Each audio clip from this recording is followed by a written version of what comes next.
আমারও একটু একটু ভয় ছিল। আমাকে যখন সাহসী ভাবা হয়, আমি আসলে এত সাহসী না। আমার মধ্যে বিবেক বোধ প্রচণ্ড স্ট্রং, এই জন্য সাহস না থাকলেও লিখে ফেলি। আর তারপর অনেক দিন হয়েছে বইমেলাতে দোয়া পড়তে পড়তে গেছি যে কোনো খারাপ ঘটনা যেন না ঘটে।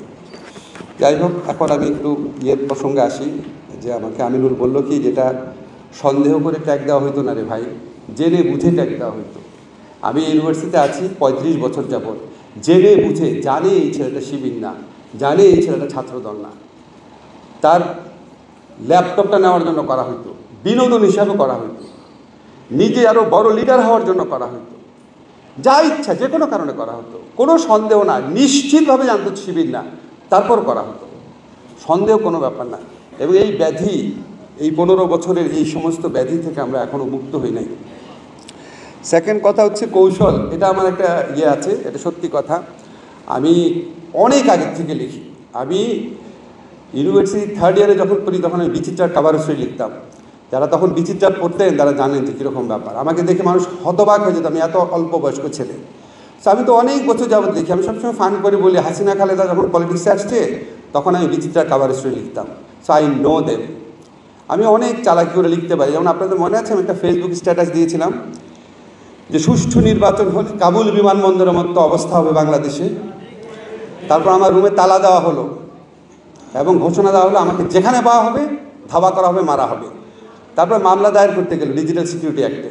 এখন যে লয়ারের কাছে মামলা দায়ের করতে গেছে সে আবার আমার স্টুডেন্টের বন্ধু।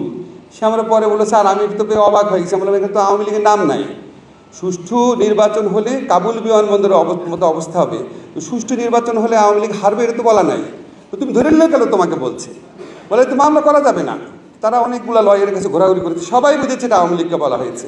আমার রুমে তালা দিয়েছে, আমাকে যেখানে পাবে ক্যাম্পাসে ধাওয়া করে আমাকে বিতাড়িত করা হবে প্রকাশ্যে বলা হয়েছে, কিন্তু মামলা করতে পারে নাই। আমি তো লয়ের ছাত্র। যাই হোক, তা আমরা যখন কথা বলতাম খুব কষ্ট লাগতো। ধরেন কোনো টকশোতে যাওয়ার আগে চর্চা করে দিতাম কীভাবে বলবো। এই যে দুঃসহ যন্ত্রণা, এই দুঃসহ যন্ত্রণার থেকে আমরা জুলাই গণঅভ্যুত্থানকালে মুক্তি পেয়েছি।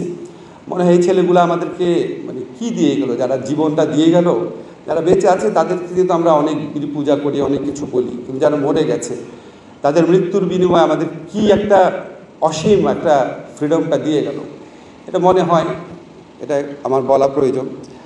আরেকটা কথা বলেছেন যে আচ্ছা এই সাহস, যেটা আমাদের ব্যাপারটা, আমি একটা খেয়াল করতাম কি, আমাদের সোসাইটিতে মানে মানুষ কাপুরুষ হতে এত কাপুরুষ হয়ে যেত, এত কাপুরুষ। কয়েকটা ঘটনা বলি, কি একটা দেশে বসবাস করতাম। আমার দুঃখ লাগে, আমি আবারও বলছি, আমার ইউনিভার্সিটি লাইফের সবচেয়ে ঘনিষ্ঠ বন্ধু যে, সে একটা বড় সরকারি কর্মকর্তা হওয়ার পর সে আমার সবচেয়ে ঘনিষ্ঠ বন্ধু ছিল। সে আমার বলল, আমি তোকে ফোন করবো না, তুইও করিস না। এবং তার মেয়ের বিয়েতে, যেই মেয়েকে আমি ছোটোবেলায় কোলে নিয়েছি, তার মেয়ের বিয়েতে আমাকে দাওয়াত দিল না, দাওয়াত দিল আমাদের ক্লাসমেট এক ছাত্রলীগের লিডারকে, যার সাথে তার কোনো রকম ফ্রেন্ডশিপ কোনোদিন ছিল না। তা আমার কাছে মনে হতো, আমাকে যদি সে বিয়েতে দাওয়াত দিত এই জন্য কি তার চাকরিতে চলে যেত? আসলে তো যেত না, আসলে তো যেত না।